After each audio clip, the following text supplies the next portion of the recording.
Hey, it's Cairo, and here's your deck deep dive. Today it's Mono Red Burn for Brothers War Standard, which is slightly different than Mono Red Aggro in that Burn includes slightly more burn spells and relies on them more than creatures to end games. Turn 1 options. Kumano faces Kakazan. This is your 1-drop of choice if you have a 2-drop creature that can benefit from the +1/+1 counter on turn 2, or if you have another 1-drop creature that is not Monastery Swiftspear and a Play with Fire, and you can play both on turn 2, taking advantage of the counter and removing their turn 1 creature or burning them for 2 damage and scrying to set up your next draw. Next up we have Monastery Swiftspear. That's our next 1-drop. This is your turn 1 priority if you have a Kumano and a Play with Fire. Playing Swiftspear turn 1 allows you to attack for 1, then Kumano on turn 2 instantly makes it a 2/3 pre-combat until end of turn, leaving you an extra mana to cast another 1-drop, preferably a Phoenix Chick. When possible, try to catch opponents off guard by attacking first and using your instants during combat to use Swiftspear's prowess ability like a combat trick, blowing out 2/2s that block it. Next up is Phoenix Chick. This is a nice play the turn after a Kumano. Having a 2/2 flyer instead of a 1/1 makes a huge difference and can win games, if not answered. Play it on turn 1 if you have to, but optimally it should follow a Kumano. If 1 or 2 of these are in your graveyard, prioritize cheap creatures instead of large ones when possible to trigger its effect, so you can return it to the battlefield for 2 red mana. Next up is Play with Fire, 1 cost removal for 2 toughness creatures. If they don't have any early plays, it's best to just hit them in the face, and since this removal is quickly outclassed as the game goes on by 3 and 4 toughness creatures, it's limited usage here. Its scry ability is underappreciated and helps you smooth your curve, getting rid of needless lands or scrying 1 to the top when you need 1 more land. Play with Fire and all removal in this deck will exile things when etching of Kumano is on the field. This is important against cards like Tenacious Underdog and black or cards with Unearth, so keep that in the back of your mind if you do have an etching of Kumano.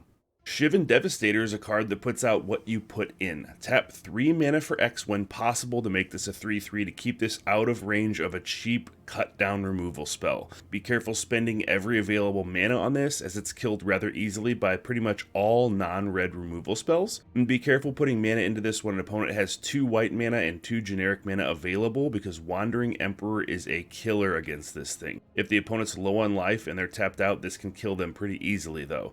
Next up is Bloodthirsty Adversary, 2 mana, 2/2 with haste. If you foresee yourself casting this on turn 5, make sure you have at least 1 spell in the graveyard to recast with it and take advantage of its sort of quote-unquote kicker. Sometimes this means burning an opposing creature a little quicker than you planned, or hitting the opponent in the face with a burn spell just to get it into the graveyard so you can recast it. It's unlikely you'll be doing this multiple times, so don't plan on casting this for 8. We want the game to be over by turn 8. Next is Felden Ronum Excavator. It's a 2/2 haste for 2 that gives you some payoff when it takes damage. It can't block, so always be attacking with this. If you're in a tight spot and you'd rather see the top 3 cards of your library and you have a Lightning Strike in your hand, you can technically shoot Felden with Lightning Strike. Usually not advisable, but sometimes you may need to get cute and do that. Lightning Strike, 2 mana, 3 damage to any target. Save it for their face when possible. Don't burn out creatures that you can deal with in combat with Lightning Strike. Can deal with Planeswalkers pretty effectively though.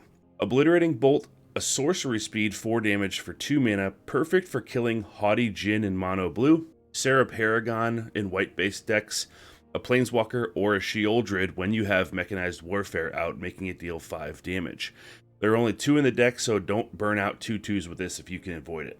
Reckless Impulse, 2 mana, exile the top 2, you can play them until the end of your next turn. When you exile instants with this, you are able to play them on your opponent's turn, so if you can wait, do so. This can be recast with Bloodthirsty Adversary if the burn in your graveyard won't help you and you're looking for some extra cards. Mechanized Warfare ups every instance of damage they take by 1. This includes from Kumano faces Kakazan, which also hits Planeswalkers. With Warfare out, this can kill a 2 loyalty Planeswalker. This also counts for Thundering Raiju's ping ability that triggers when it attacks. Thundering Raiju is a 3/3 haste for 4 mana that burns the opponent every time it attacks for X damage, where X is a number of modified creatures other than Thundering Raiju. If you attack with it and put the counter on itself, making it a 4/4, it will not count that damage, but sometimes that can be necessary to get through.